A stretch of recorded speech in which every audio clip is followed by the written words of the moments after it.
সবথেকে গুরুত্বপূর্ণ টপিক হচ্ছে মুভমেন্ট। বেশিরভাগ সময় টিচাররা ভাইভাতে অরবিটের মুভমেন্ট থেকে প্রশ্ন করে। অরবিটের মুভমেন্ট আসলে ৩টি এক্সিসে হয়ে থাকে। একটা হচ্ছে ট্রান্সভার্স এক্সিসে, একটা ভার্টিক্যাল এক্সিসে এবং আরেকটি হচ্ছে অ্যান্টেরিয়র পোস্টেরিয়র এক্সিসে। এখন এই বলটি যদি আমার আইবল হয় এবং এইটা যদি আমার এক্সিস হয়, যদি এখন এটাকে ট্রান্সভার্স এক্সিসে রাখা হয় তাহলে আইবলটা যদি উপরের দিকে যায় এটা হবে এলিভেশন এবং আইবলটি যদি নিচের দিকে নামে তাহলে এটি হবে ডিপ্রেশন।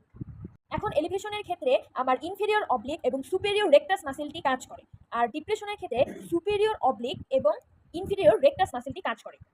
এখন আমরা দেখব ভার্টিক্যাল এক্সিসে আমার অরবিটের আইবলের কি ধরনের মুভমেন্টটা হয়। এটা যদি আমার লেফট আই হয়, এখন আইবলটি যদি আমার মিডিয়ালি রোটেট করে তাহলে এটাকে বলবো হচ্ছে আমরা অ্যাডাকশন।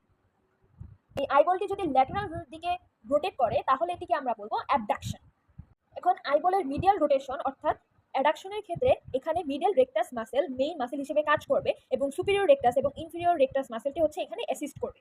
ল্যাটারাল রোটেশনের ক্ষেত্রে অর্থাৎ আমাদের অ্যাবডাকশনের ক্ষেত্রে এখানে lateral rectus muscle main muscle হিসেবে কাজ করবে এবং ইনফিরিয়র অবলিক আর সুপিরিয়র অবলিক মাসেলটি এখানে অ্যাসিস্ট করবে। এখন অরবিটের অ্যান্টেরিয়র পোস্টেরিয়র এক্সিসে আমাদের হচ্ছে ইনটরশন এবং এক্সটরশন নামক মুভমেন্টটা হয়ে থাকে।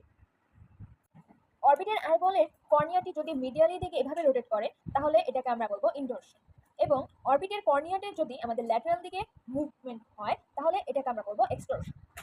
ইনটরশনের ক্ষেত্রে আমার সুপিরিয়র অবলিক এবং সুপিরিয়র রেকটাস মাসেলটি এখানে কাজ করবে, আর এক্সটরশনের ক্ষেত্রে ইনফিরিয়র অবলিক এবং ইনফেরিয়র রেকটাস মাসেলটি কাজ করবে। এটাই ছিল পনি অরবিটের বাউন্ডারি, কন্টেন্ট, মাসেল এবং এর মুভমেন্ট সম্পর্কে বিস্তারিত আলোচনা।